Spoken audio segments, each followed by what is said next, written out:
So today's vlog is going to be part fun, part emotional because it's time to say bye-bye to beautiful Jeju Island. And honestly, my heart is not ready to say goodbye, but I have to anyway. This is my today's outfit. This cute top. Well, I grabbed it at the Hong Kong airport while traveling to Seoul. Airport impulse buys are my weakness. I didn't get to film breakfast because guess what? I was late, like very late. The hotel breakfast was about to close, but I made it just in time for a classic English breakfast, fueled up and ready to roll.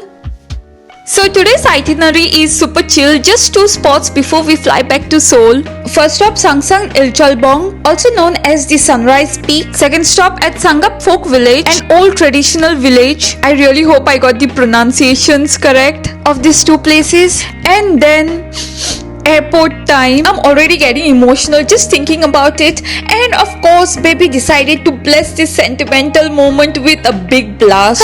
Mom life. First stop though, a quick detour to a tangerine farm because who leaves Jeju without tangerines? We made a pit stop to this tiny local store to grab souvenirs and oh my god, the ladies there were absolute angels.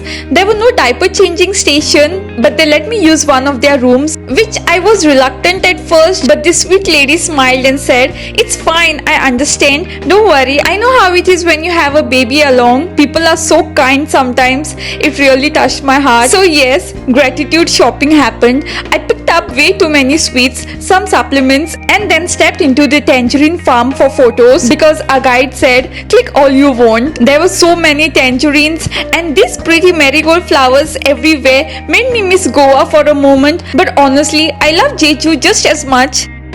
I was tiptoeing around the trees scared my big jacket would knock off half the tangerines. Meanwhile, baby was flapping her feet in excitement like, "This is my heaven." We did a whole 360-degree spin to soak it all in. After taking about 1,000 of photos and my phone screaming, "No storage left," we headed off to our next spot. Sangsang Ilcholbong Sunrise Peak, this gorgeous volcanic crater on the east coast of Jeju. Look at this view, the ocean, the cliffs, the crowd, it's stunning. I really wanted to hop on the jet boat ride here, but guess what? Not possible with a clingy koala baby strapped to me and without baby's other nanny aka husband around to help. So instead I power walked around the area thinking maybe I'll lose some of this mom weight with baby chilling on me like a tiny personal dumbbell. I found these binoculars down the trail. I pretended to check the horizon but ended up spotting a big bird with its wings spread like it owns the island. Don't ask me which bird, it looked like a vulture. Let's leave it at that. Then I wandered over to some quirky concrete blocks with speakers inside. Honestly, Jeju keeps surprising me. And of course, I had to stop at the souvenir shop. Got a bit carried away. Bought so many knickknacks to remember Jeju. And oh, I stumbled into a local food lane too. Corn dogs were tempting, but I went for fresh tangerine juice instead. The stall owner even gave my baby a tiny tangerine as a freebie. Small kindness again. I'll miss this so much. On the way to our next stop, spotted another 7-Eleven. Can I just say I'm gonna miss the convenience store so much. The snacks, the drinks. Goodbye 7-Eleven.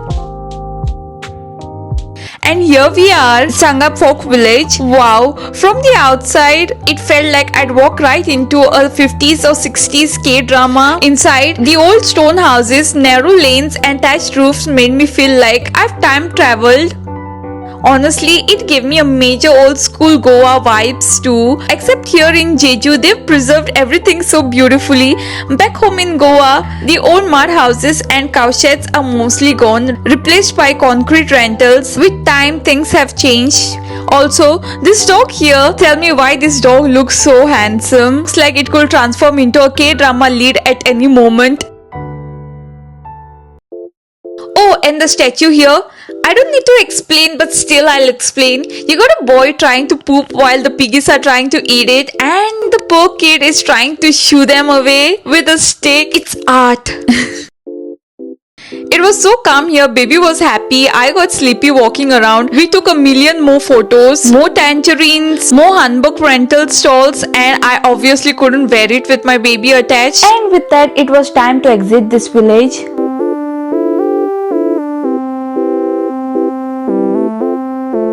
Here's a 360-degree view of the village with me and baby.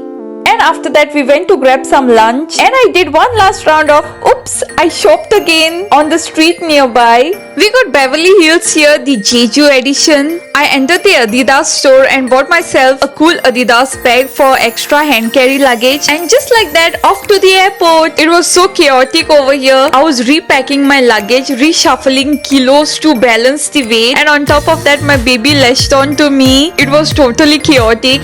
Oh, and baby did blast round 2 on the way, actually in the restaurant, but there was no way to dispose of her diaper, so I had to carry it in a baby bag. I couldn't find the washrooms at the airport, and since we had to clear the security and we were in hurry to board the plane, guess what? We cleared the security with a poopy diaper in baby bag. It was double wrapped though. Security didn't check. I literally carried baby's poopy diaper all the way through check-in.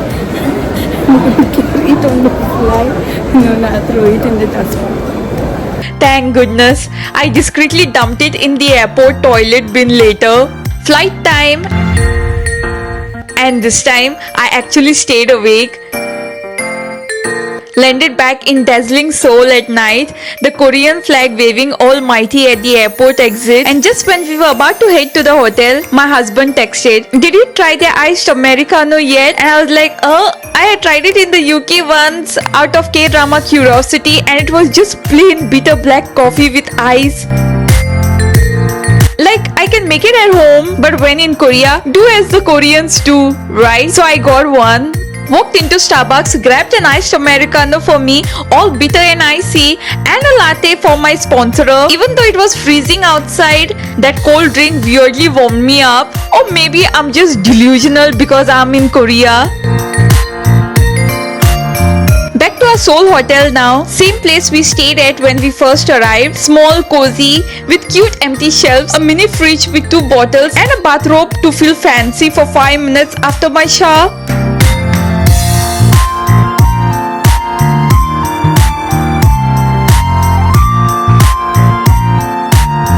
Here's me with my suitcase, my outfit, baby chilling by the dustbin. I don't know why my baby loves bins. And here's the view from our window. No snow this time, but still pretty. Street lights, city lights, and an empty parking lot with a lone car waiting for its owner. And before I say goodnight, look what I found. A matcha macaron from Ozolok. I had almost forgotten about it. Let's try it. Chewy, sticky, maybe made of rice flour. So yummy. It's nothing like the regular macaron. Also, this cute flashing keychain I bought at Sangsan Ilchonbuk. I just found out that this camera lights up. It's these cute things that make me happy. So that's it for today's adventure. It's not good night for me yet. Gotta repack my bags one last time before heading back to Goa tomorrow. Gotta keep an extra hand carry empty for any last minute impulse shopping. And that's it for today. Bye. See you in the next vlog.